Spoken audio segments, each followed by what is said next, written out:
마가복음 16장 마가복음 16장 1절로 8절까지의 말씀입니다.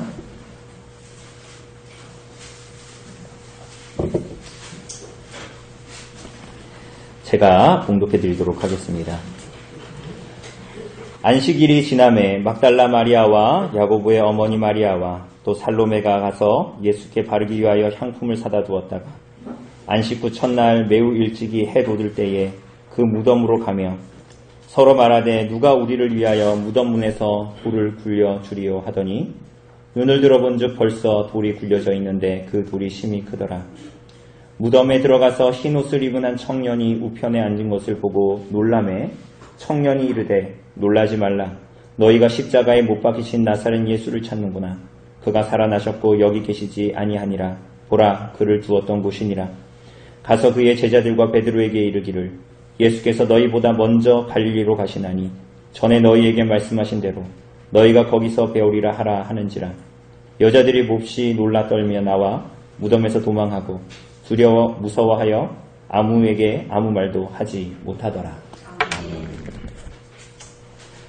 오늘 사랑하는 여러분, 우리는 오늘 마가복음의 이제 마지막 장을 보게 됩니다. 오늘 우리가 마가복음 41번째 다루는데 아마 다음 주 이제 42번째 하면 이제 마가복음이 끝날 것 같습니다. 우리가 다음 주에 이 16장 9절부터 20절까지의 말씀을 우리가 보게 되겠지만 사실은 권위 있는 이 고대의 사본에 남아있는 이 마가복음은 대부분 8절에서 끝마치게 됩니다. 그래서 많은 사람들은 이런 마가복음의 결말에 대해서 굉장히 많은 주장들을 합니다. 우리가 지금까지 보았다시피 이 마가복음의 주제는 그리스도와 그분의 복음 그리고 그를 따르는 제자도라는 큰 주제를 가지고 있지요. 그런데 그것과 맞지 않게 오늘 우리들이 보는 1절에서 8절의 내용, 우리가 읽은 대로 그 마지막을 보면 그 여인들이 두려워하고 떠는 장면으로 마치게 되죠. 그죠? 그러니까 마가복음이 하나님의 나라의 복음의 시작이다 이렇게 시작을 했는데 마지막은 왜냐하면 이 여인들이 두려워 떨었기 때문이다 이렇게 하고 끝마치는 거예요. 어색하지 않습니까? 우리가 보통의 어떤 서적을 봐도 마지막이 뭔가 대단원의 막을 맞춰야 될 것 같은데 왜냐하면 이 여인들은 두려워했고 떨었기 때문이다 이렇게 지금 마가복음이 끝마치는 거예요.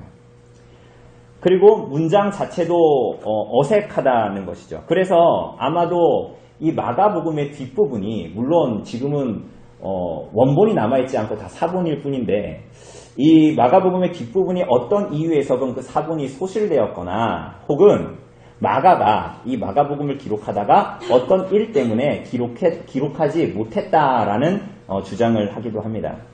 근데 우리가 뭐 그것을 오늘 구체적으로 다룰 건 아니고요. 그 마가복음을 8절에서 이 마가복음 16장 1절에서 8절에서 맞췄다라고 보는 것이 문체상으로 보기에도 그리고 전체적인 구조에서 보기에도 합당하다라고 할 수가 있습니다. 자, 그럼 이제 고대의 좋은 사본들이 1절에서 8절까지 하고 딱 끝났으니까 이제 우리 성경에 나와 있는 9절부터 20절까지는 우리가 읽지 말까요? 성경에서 찢어낼까요? 그렇지 않습니다. 그러니까 우리가 어떤 이유에서건 교회의 계승 안에서 이후의 기록들까지 남겨둔 것을 하나님의 섭리 안에서 받아들이고 그 안에서 겸손히 그 의미를 찾는 것으로 만족하는 것이 오늘 여러분과 저에게 주어진 일이겠죠.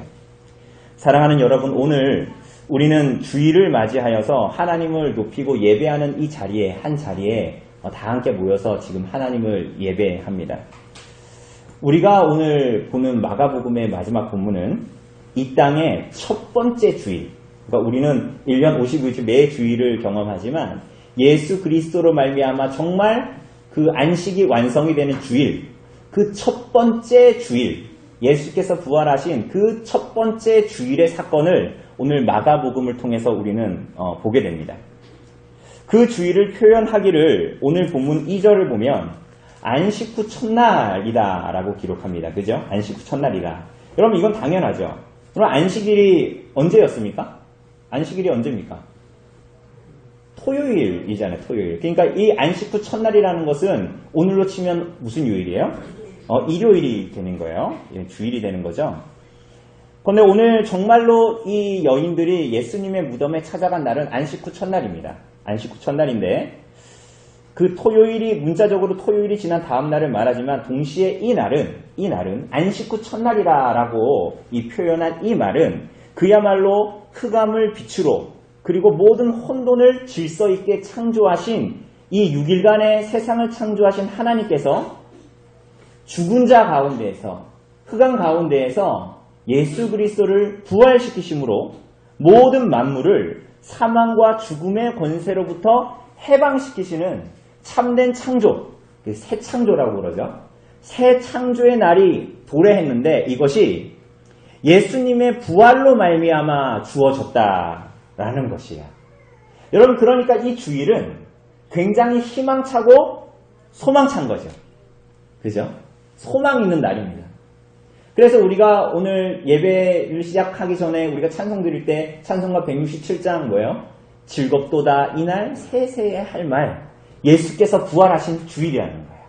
그죠? 그런데 우리는 이 첫 번째 주일의 첫 번째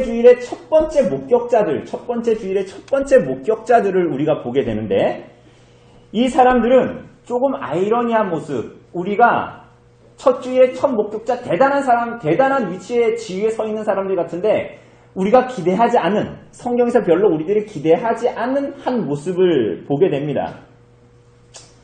오늘 본문을 보면 2절을 보면 안식 후 첫날에 2절을 보면 매우 일찍이 해 돋을 때에 그 무덤을 찾아갑니다. 여러분 왜 찾아갑니까?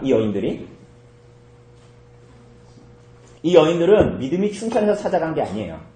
예수님이 부활하실 거라는 약속을 굳게 믿었기 때문에 찾아간 것이 아니에요. 우리가 지난주에 본 대로 이 제자도라는 것은 예수님 때문에 결국은 제자도가 생기는 것인데, 그 열매로 제자도가 생기는 것인데, 이 제자도라는 것이 그 여인들의 어떠함에 있지 않다라는 것을, 심지어 여러분과 제가 모든 것을 다 내어놓고 예수님을 좇는다 해도 그 열심으로 말미암아서 제자도가 생기거나 그 열매를 맺게 되는 것이 아니라는 것을 오늘 본문은 분명히 보여줍니다.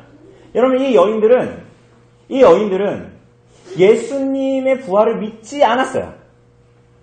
첫 번째 목격자들인데 이 여자들은 뭐 하러 갑니까? 1절을 보면 향품을 가지고 가요. 이 모략과 알로에를 섞은 향료를 가지고 예수님의 무덤에 그 향품을 가지고 찾아가요. 왜?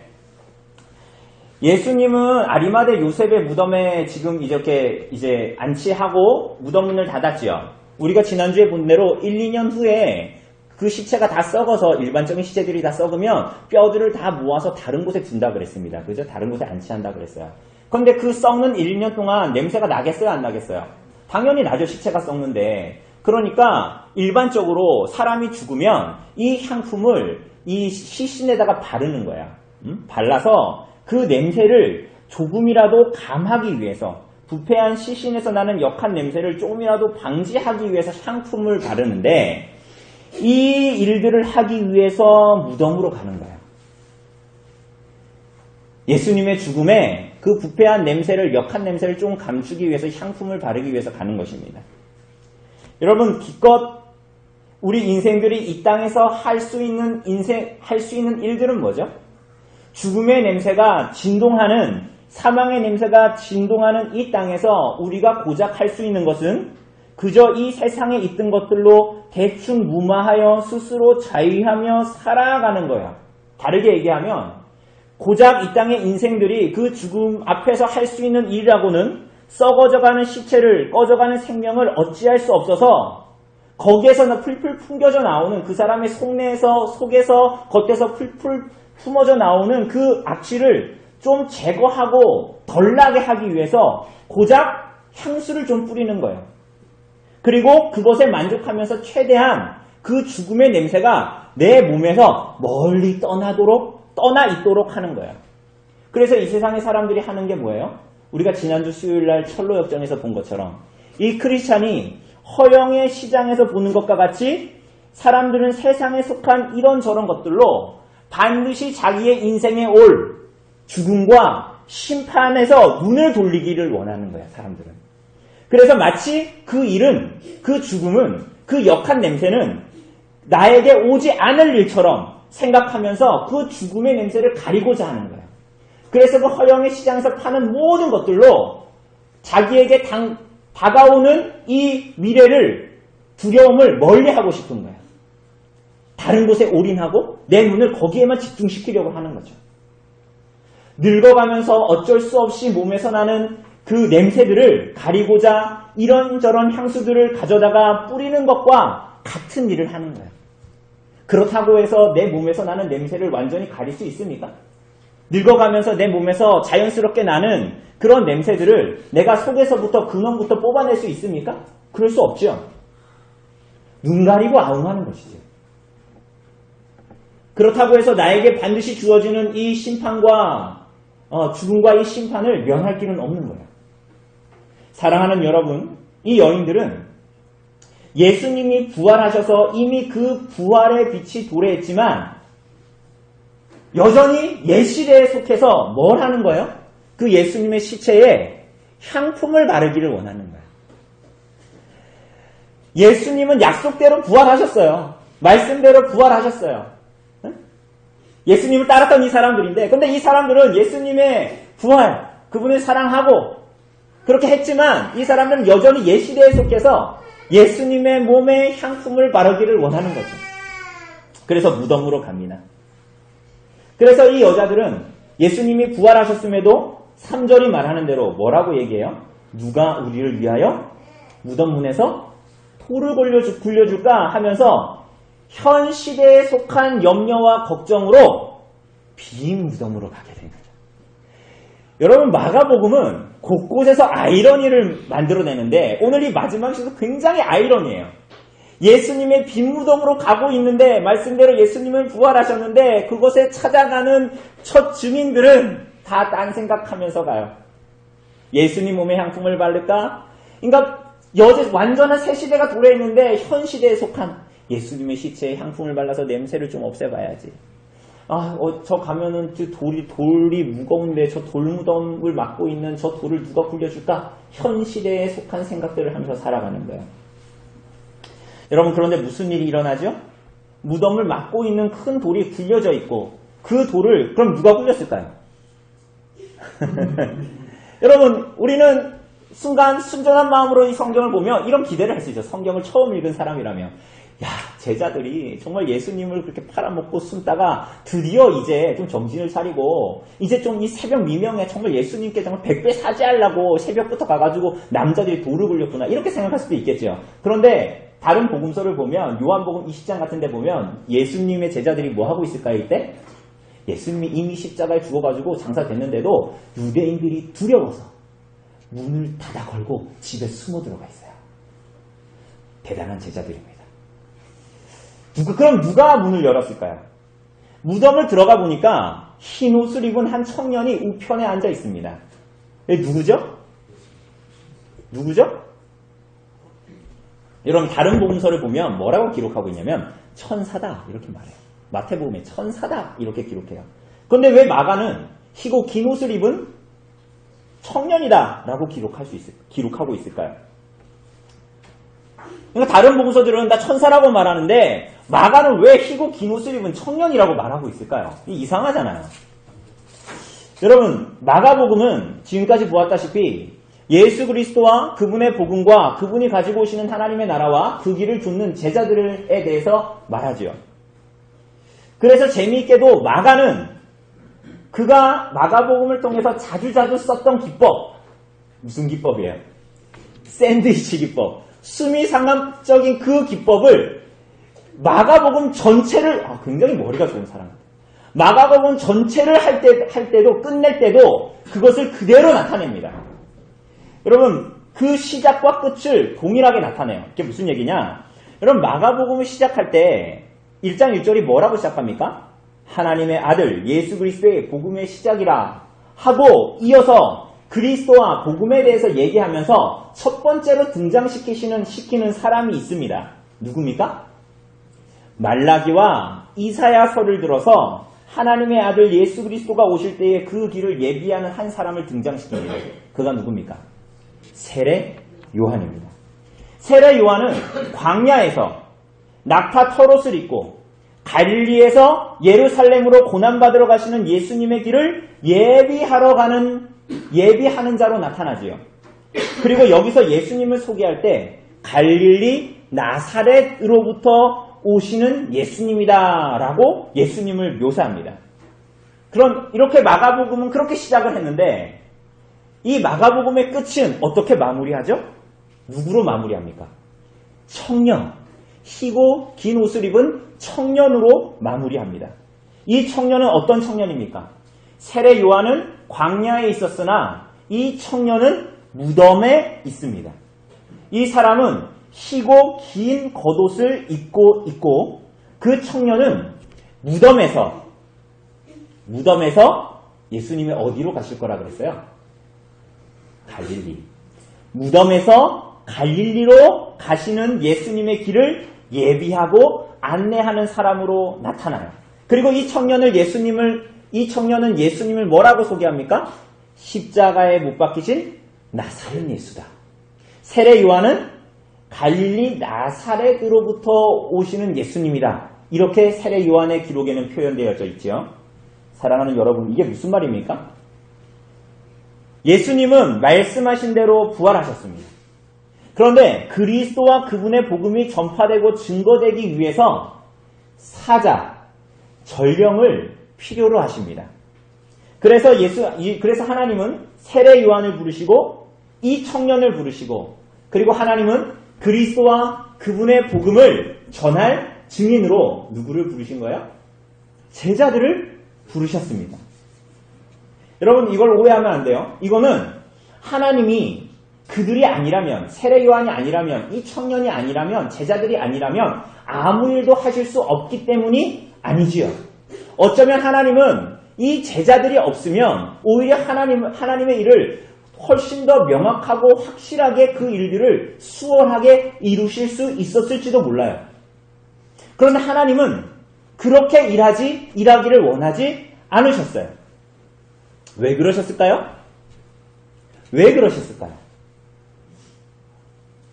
우리가 오늘 오후에도 보겠지만 그것은 여러분과 저를 그렇게 대하도록 원하셨기 때문이에요. 그러니까 여러분과 저를 사랑하셨기 때문에 그렇게 하기를 원하셨던 거예요. 여러분 이 제자로의 부름은 이 청년의 모습과 예수님과의 연관성과 이 비슷한 연관성을 통해서도 볼 수가 있습니다. 여러분 우리가 알다시피 예수님께서 변화산 사건에서 영광스러운 모습으로 변형되셨죠. 그죠? 그런데 그 옷이 어때요? 광채가 나고 세상에서 빨래하는 자가 희게 할 수 없을 만큼 희어졌다 이렇게 얘기하죠. 그죠? 그런데 이 청년도 흰 옷을 입고 있었죠. 뿐만이 아니라 이 청년이 5절에 보면 우편에 앉아 있었습니다. 그런데 이것은 마가복음 14장 62절에 보면 예수님께서 대제사장에게 말씀하신 대로 인자가 걷는 자의 우편에 앉은 것을 너희가 보게 될 거라는 말을 기억하게 합니다. 여러분 이 말은 이 청년이 예수님이라는 말이 아니에요. 이 말은 그 유사한 모습들이 말하는 바 위에서 본 대로 부활하신 예수님에 의해서 이 부활의 소식을 전하도록 위임을 받은 자라는 거예요. 위임을 받은 자. 예수님의 소식을 전하도록 위임을 받은 자라는 거예요. 그죠? 그것은 마가복음 서두에서는 세례 요한으로 나타났고 마가복음의 끝에서는 이 청년으로 나타났죠. 그런데 이것은 곧 무엇을 얘기하냐? 마가복음이 말하는 제자들, 증인으로서의 제자들에게 맡겨진 일이 무엇인가를 보여주는 거야. 뭐를 통해서? 예수님의 부활을 통해서, 마가복음의 끝맺음을 통해서, 서두와 마지막을 통해서 이 모든 것들을 보여주는 것이에요. 그리스도에 대해서 이 청년이 그럼 증언하는 내용은 뭡니까? 6절을 보면 뭐예요? 6절을 보면 예수님이 뭐 하셨다? 살아나셨다. 이 청년이 증언한 내용은 그분이 살아나셨다라는 거예요. 여러분 그래서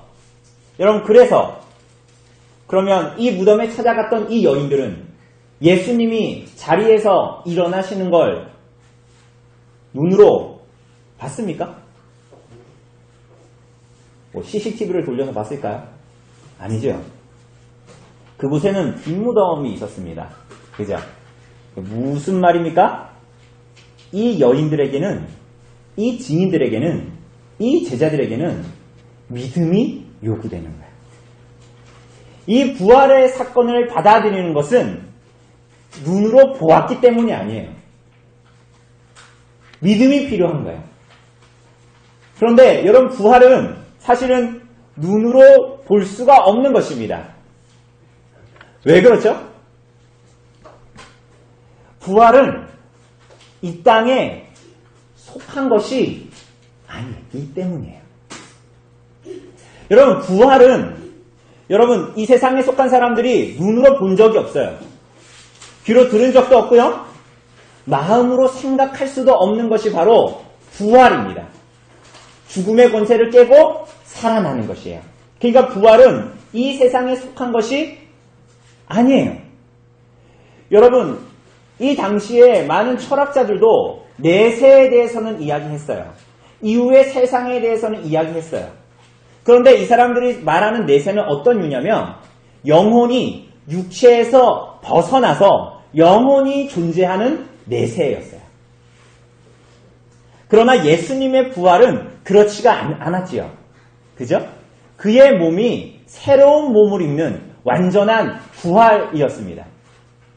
여러분, 그래서 예수님이 이 땅에 태어나신 것은, 예수님의 출생은 새벽녘에 떠오르는, 새벽에 동이 터오는 그 해와 같아요.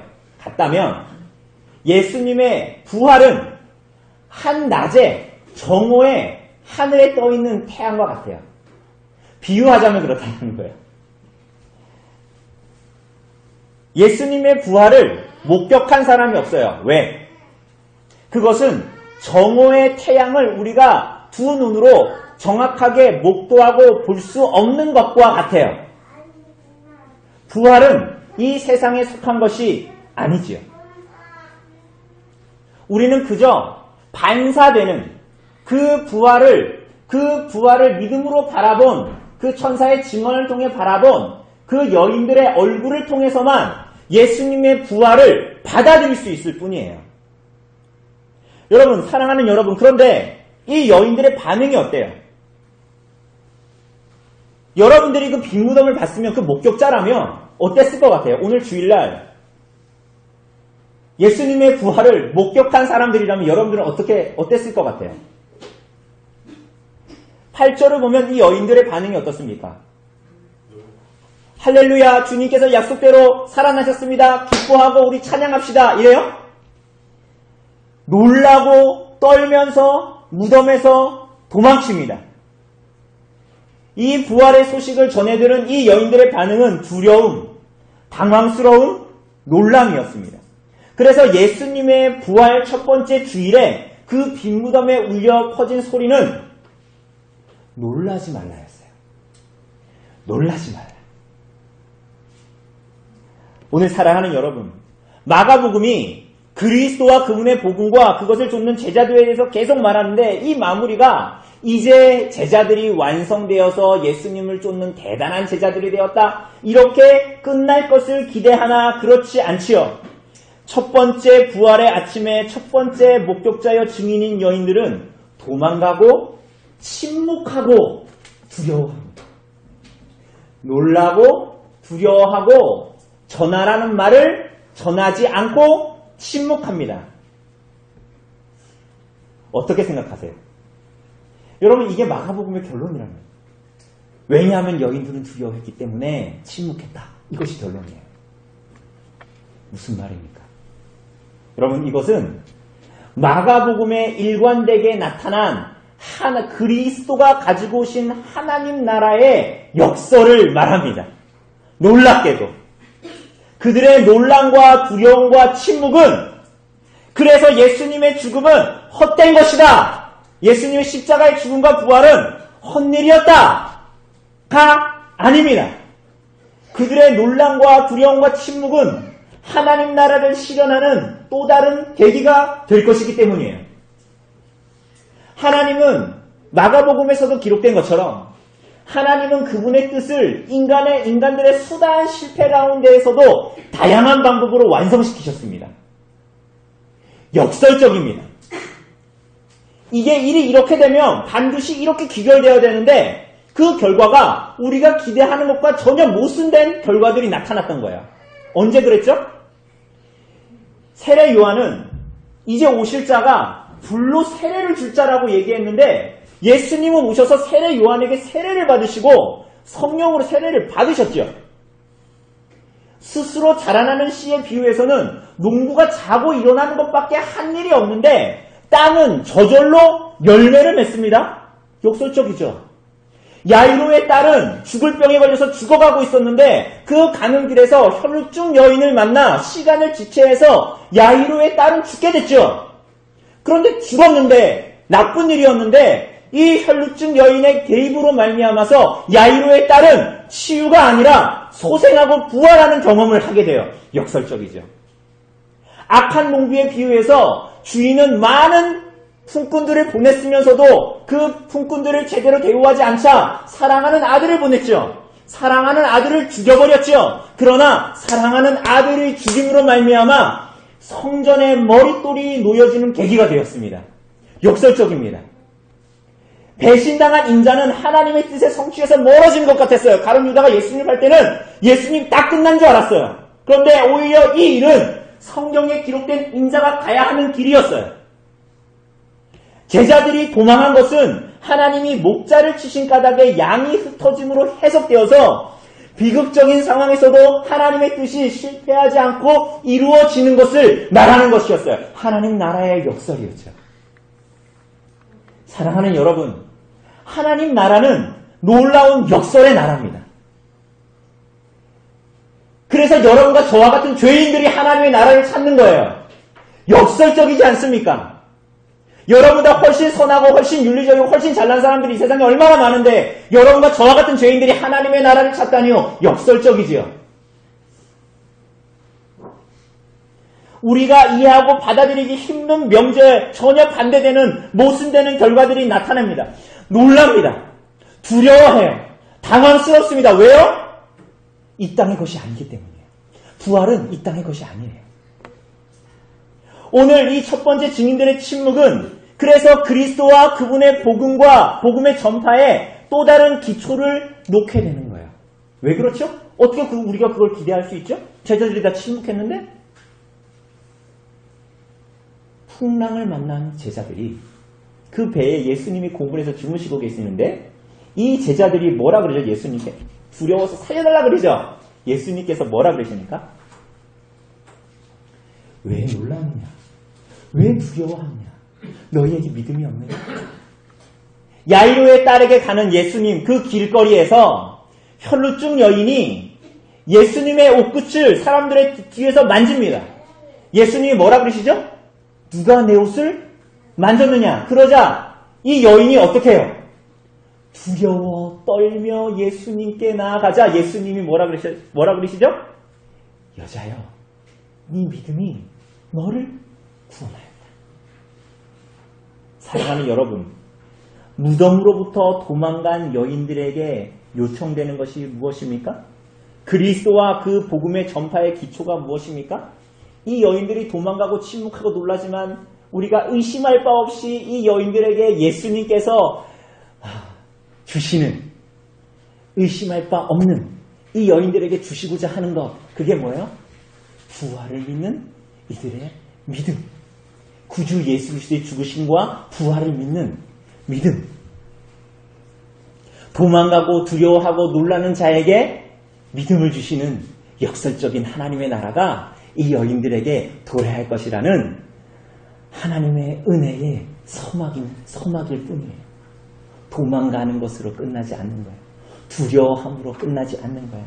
우리가 이후에 보겠지만 그래서 베드로와 같은 자들에게, 여러분과 저와 같은 자들에게, 지난 일주일도 하나님 앞에 그렇게 살다가 오늘도 하나님의 이름을 부르면서 찾아온 여러분과 저 같은 죄인들에게 소망이 있는 거야. 여러분과 저에게는 아무런 소망이 없죠. 그리스도 때문에 소망이 있는 거예요. 이들은 실패한 것 같지만 궁극적으로 이들은 실패하는 길로 가지 않아요. 왜? 예수님이 개입하시기 때문입니다. 그들의 두려움과 놀람은 예수님의 방문과 개입으로 그들에게 없었던 그리스도와 그분의 복음을 향한 참된 복음으로 이어졌습니다. 오늘 마가복음을 마치면서 이 여인들의 침묵과 불순종과 도망은 예수 그리스도의 직접적인 개입과 방문이 멀지 않았음을 보여주는 하나님 나라의 역설적인 방문을 얘기하는 것입니다. 여러분과 저와 같은 실패자들에게 예수님을 따른다고 하지만 매일마다 실패하고 좌절하는 여러분과 저와 같은 실패자들에게 주시는 소망의 메시지입니다. 사랑하는 여러분, 하나님은 실패하지 않으십니다. 오히려 실패자를 선포자로 세우십니다. 하나님은 여러분과 저의 못남, 불순종, 두려움으로 이어지는 삶에 그것 때문에 실패하지 않으십니다. 오히려 그것을 통해서 그것을 뛰어넘어 실현되는 것이 하나님의 나라인 것이죠. 그것을 증거하는 것이 예수님의 부활입니다. 그것이 실패하지 않을 거라는 것, 죽음의 세력에 너희들이 여전히 매여있지 않고 너희들이 때로는 거기에서 좌절하고 넘어지는 것 같지만 때로는 길에서 엇나가는 것 같고 빗나가는 것 같지만 너희들의 구원에도 실패하지 않을 것이고 너희들의 실패와 불순종과 침묵에도 그리스도와 그분의 복음은 실패하지 않을 거라는 선언이에요. 역설적이게도 그게 여러분과 저에게 소망이 됩니다. 하나님 나라가 여러분과 저에게 기대있지 않다라는 것이 여러분과 저에게 소망이 됩니다. 하나님 나라는 그런 나라예요. 오늘 사랑하는 여러분, 그래서 이 여인들은 누구에게 예수님의 부활의 소식을 전하라는 말을 듣죠? 7절에 보면 누구에게? 제자들과 베드로에게, 죄인들에게, 망가진 인생들에게, 자신의 과거를 돌아보면 수치스러움밖에 없는 인생의 루저들에게 주어집니다. 베드로에게 특별히 베드로의 이름을 기록합니다. 이것은 그에게 어떤 대단한 권위와 위치를 주기 위해서가 아니라 예수님을 부인했어도 구원받지 못하는 것이 아니라 오히려 용서함을 받고 새롭게 하나님께로 나아가도록 상한 심령과 통회하는 심령으로 주님 앞에 나아가도록 부름을 받고 있다라는 것이지요. 여러분, 그래서 예수님의 부활의 소식은 그저 우리가 성경에서 읽으면 5월 달에 부활절에 계란을 주는 것처럼 예수님이 부활하셨대요, 계란 드세요 로 끝나는 사변적인 얘기, 행사로 끝나는 얘기가 아니에요. 예수님의 부활은 그분을 믿고 그 부활의 소식을 믿는 모든 사람들의 삶을 변화시킵니다. 뒤바꾸어 놓습니다. 죽음과 사망의 권세 아래 허영의 시장에 살아가면서 그 세상에 속한 것들로 내 삶에서 풀뿔 나오는 죽음의 세력, 죽음의 냄새, 그 두려워하게 하는 사망의 냄새, 어찌할 바 몰라서 두려워하는 그 사람들에게 전혀 새로운 삶으로 이끄는 소식, 부활입니다. 여러분, 그래서 예수님은 부활의 소식을 빈 무덤에서 전하게 하고 제자들을 그 빈 무덤에서 만나시려고 하지 않는 거예요. 예수님은 어디에서 제자들을 만나고 싶어 하세요? 갈릴리에서 만나기를 원하십니다. 갈릴리가 어떤 곳입니까?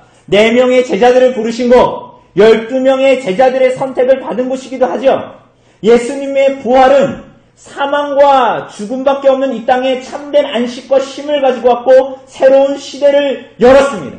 그리고 그것은 실제입니다. 그것이 실제이기 때문에 예수님의 부활은 사변적인 것이 아니라 계란 하나 까먹고 끝나는 것이 아니라 제자들의 삶의 터전이고 제자들이 부름받은 그 곳에서 새로운 출발을 할 수 있도록, 예수님을 부인했던 그 곳에서 새로운 출발을 할 수 있도록 절망하지 않고 실패자들이여 죄인들이여 다시 한번 예수님께 나아갈 수 있도록 그 길을 열어놓으신 것이 예수 그리스도의 부활이다라는 것을 보여주시기 위해서 빈무덤이 아니요 갈릴리에서 제자들을 만나시기를 원하는 거예요. 다시 한번 그 제자들을 부르시는 거예요.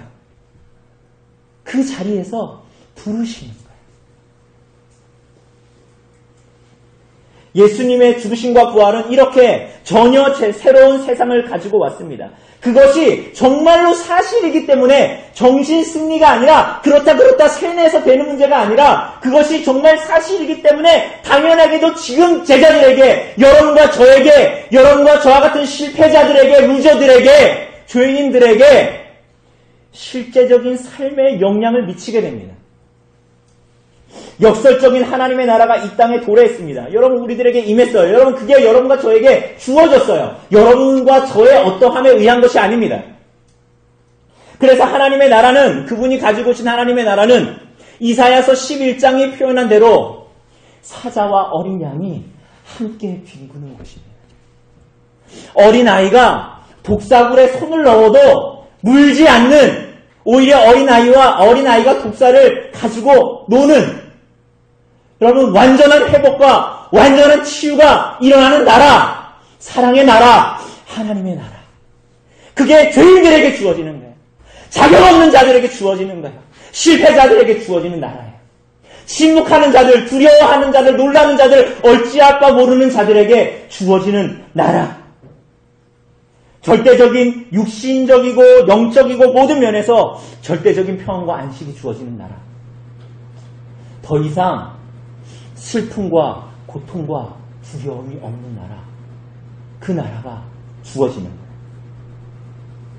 그래서 세례 요한이 예수님이 메시아인지 제자들을 통해서 너네 여쭈어봐라 라고 했을 때 예수님께서 뭐라고 그러십니까? 맹인이 보며, 못 걷는 사람이 걷고, 나병 환자가 깨끗함을 받고, 못 듣는 자가 듣고, 죽은 자가 살아나고, 가난한 자에게 복음이 전파된다 하라. 그리스도가 가지고 오신 나라, 완전한 회복이 있는 나라, 하나님의 나라라는 것을 예수께서 말씀하신 것이죠. 그런 미래를 여러분 믿는 모든 사람들, 그 하나님의 나라, 그리스도께서 갖고 오신 그 하나님의 나라가 이미 임했고 우리들에게 주어졌고, 여러분과 저의 어떠함에 의거하지 않고 그리스도의 죽으심과 부활 때문에 주어졌다라는 그 진리를 믿는 사람들은 현재의 삶이 변하지 않을 수 없는 것이지요.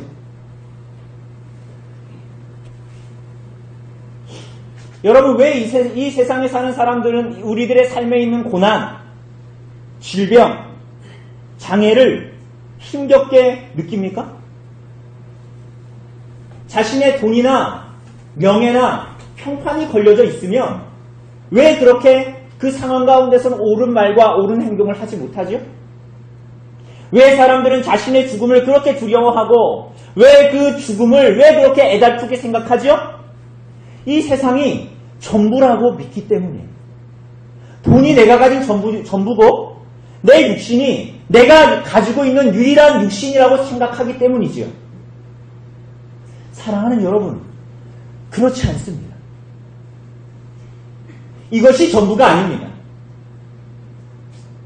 이 망가진 세상에서 사는 삶이 여러분과 저의 전부라면 우리가 하는 이 모든 일은 헛될 뿐이에요. 헛된 일일 뿐이에요. 고린도전서 15장에서 바울은 이렇게 말합니다. 그리스도께서 만일 다시 살아나지 못하셨으면 우리가 전파하는 것도 헛것이요, 또 너희 믿음도 헛것이며, 또 우리가 하나님의 거짓 증인으로 발견되리니 우리가 하나님이 그리스도를 다시 살리셨다고 직언하였습니다. 만일 죽은 자가 다시 살아나는 일이 없으면 하나님이 그리스도를 다시 살리지 아니하셨으리라. 만일 죽은 자가 다시 살아나는 일이 없으면 그리스도도 다시 살아나신 일이 없었을 터이요, 그리스도께서 다시 살아나신 일이 없으면 너희 믿음도 헛것이고 너희가 여전히 죄 가운데 있을 것이요, 또한 그리스도 안에서 잠자는 자도 망하였으리니 만일 그리스도 안에서 우리가 바라는 것이 다만 이 세상 삶뿐이라면 모든 사람 가운데서 우리가 더욱 불쌍한 자이리라. 그 부활 그리스도 안에 있는 자들이 바라는 것이 이 세상의 삶일 뿐이라면 모든 사람 가운데서 여러분과 저보다 더 불쌍한 자는 없다는 거예요. 우리는 그리스도의 부활이 있기 때문에 그 약속으로 인해서 놀라운 소망을 품고 이 땅을 살아가는 사람들입니다. 새 마음만이 아니라 새 몸도 약속받았습니다.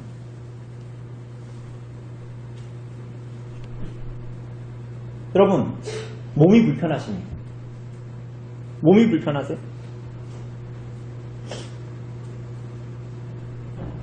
여러분, 그 날에는 마음대로 움직이지 않았던 여러분과 저의 육신이 전혀 새롭게 되어 완벽하게 될 것입니다.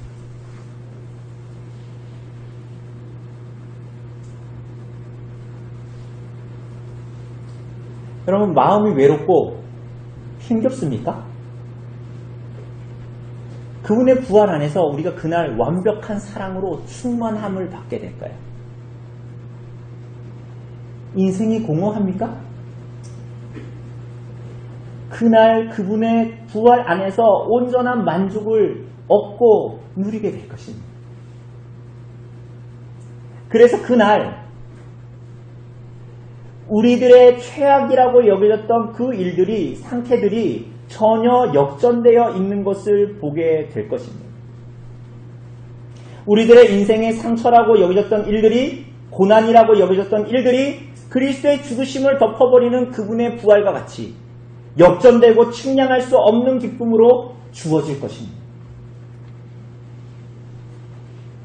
사랑하는 여러분, 그렇기 때문에 부활과 그 부활이 우리의 것이고 우리에게 주어질 것이라는 그 분명한 약속 때문에 우리들의 육신의 연약함과 고통과 신음 속에서도, 때로는 육신의 고통과 마음의 힘듦과 외로움과 공허함 속에서도 눈물을 흘리지만 절망하지는 않고, 눈물을 흘리지만 소망찬 날을 기대하는 이 땅에서의 삶, 완벽하게 도래할 것이지만 이미 도래한 하나님의 나라를 누리는 삶을 제자들은 살게 됩니다. 이 땅에서 우리들의 인생의 공허함과 외로움을 세상이 말하는 많은 것들, 허영의 시장에서 파는 많은 것들로 달래려고 하지 않고 완전히 충만하고 완전한 사랑으로 채우시는 나를 바라보며 인내의 삶을, 성도의 삶을, 그래서 이전과는 전혀 변화된 삶을 살게 됩니다. 여러분, 제자로 산다라는 것은 그래서 이제부터는 흠도 점도 없는 완벽한 삶을 살게 된다는 것이 아니에요. 여러분과 저는 여전히 실패자일 것입니다.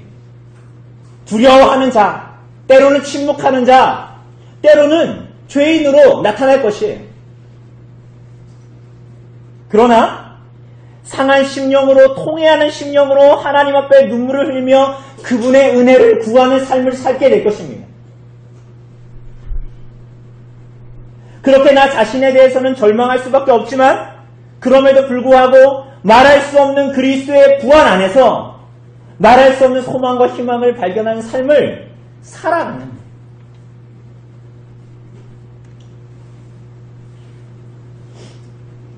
여러분, 그렇게 살아가는 삶이 녹록합니까? 쉽습니까? 그렇지 않죠. 디모데후서 3장 12절은 무릇 그리스도 예수 안에서 경건하게 살고자 하는 자는 박해를 받으리라 라고 말씀했습니다. 허영의 시장에 있는 세상의 사람들은 우리가 지난번 철로역정에서 본 것처럼 크리스찬을 흙주성이로 만들고 옥에 가두고 사람들의 구경거리가 되게 했습니다. 여러분, 그것은 여러분과 저의 현실입니다. 그게 외적으로든 내적으로든 마찬가지입니다. 외적으로든 내적으로든 이 세상에서 여러분과 저를 바라보는 허영의 시장에 속한 세상 사람들의 시선이요, 우리는 그것을 벗어날 수 없어요. 여러분, 이것은 꽤나 힘든 삶입니다. 버티기 힘든, 인내하기 힘든 삶입니다. 또한 스스로 깨어있기도 힘든 삶이지요. 여러분, 그래서 예수님은 제자들을 직접 만나시지 않으셨습니다. 여인들을 통해 예수님의 부활의 소식을 제자들에게 전하라 라고 말씀하셨죠. 무슨 말입니까? 예수님은 생각보다 제자들에게 이 소식을 전하기 위해서, 실패자들을 일으키기 위해서 굉장히 복잡다단한 단계들을 만들어 놓으셨습니다. 예수님. 왜 그렇게 하셨을까요?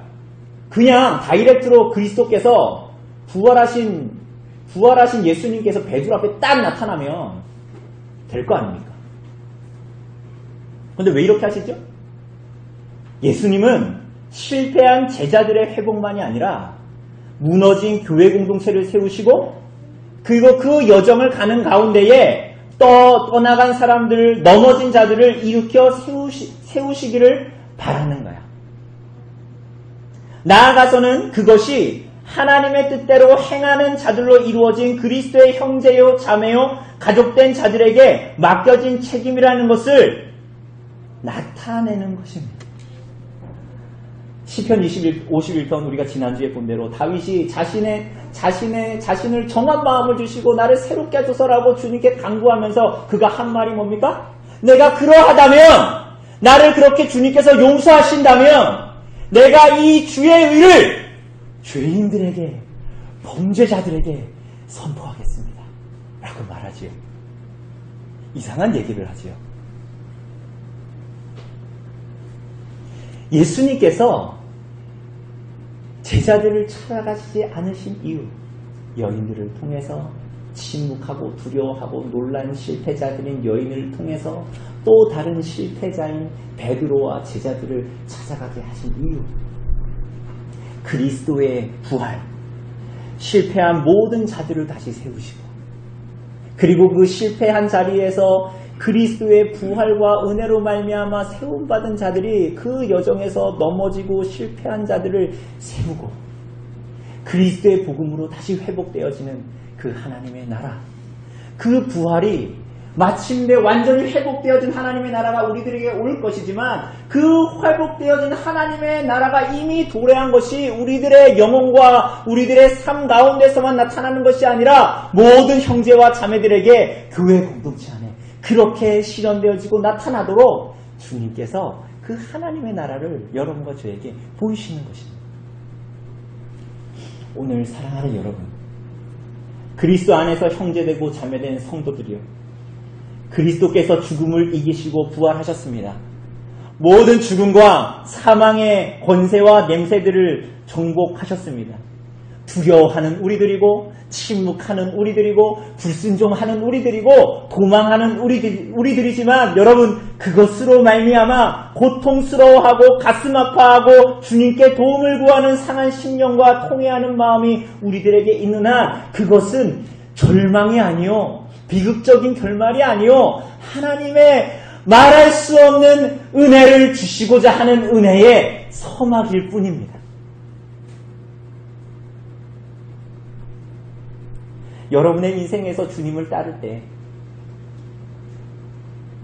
여러분의 인생에서 주님의 말씀대로 자기를 부인하고 자기 십자가를 따르고 주님을 따르겠다라고, 주님을 사랑하겠다라고 결심하지만 넘어지고, 그래서 실패했다고 생각하고,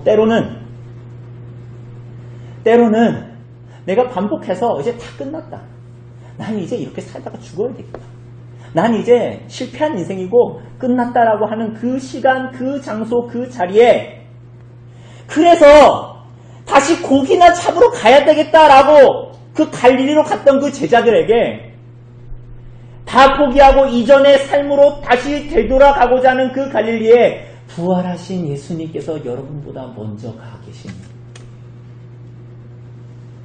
그 자리에서 두려워하고 실패하고 도망간 우리는 그리스도의 부활 때문에 오늘 이 시간에 다시 회복하고 그 회복을 경험하는 은혜가 여러분과 저에게 은혜로 주어져 있는 거예요. 그래서 그리스도의 부활 덕분에 제자로 사는 삶이 가능해집니다. 바로 이 그리스도의 부활이 여러분의 모든 도망과 실패와 두려움에도 불구하고 성도와 교회가 실패할 수 없는, 궁극적으로 실패를 맛볼 수 없는 유일한 근거요, 이유입니다. 오늘 사랑하는 성도들이요, 자기를 부인하고 자기 십자가를 지고 나를 따르라는 주님의 말씀은 하나님이 너무 하늘에 계셔가지고 여러분과 저의 삶의 상태와 현재와 상황을 모르기 때문에 하신 말씀이 아니었습니다.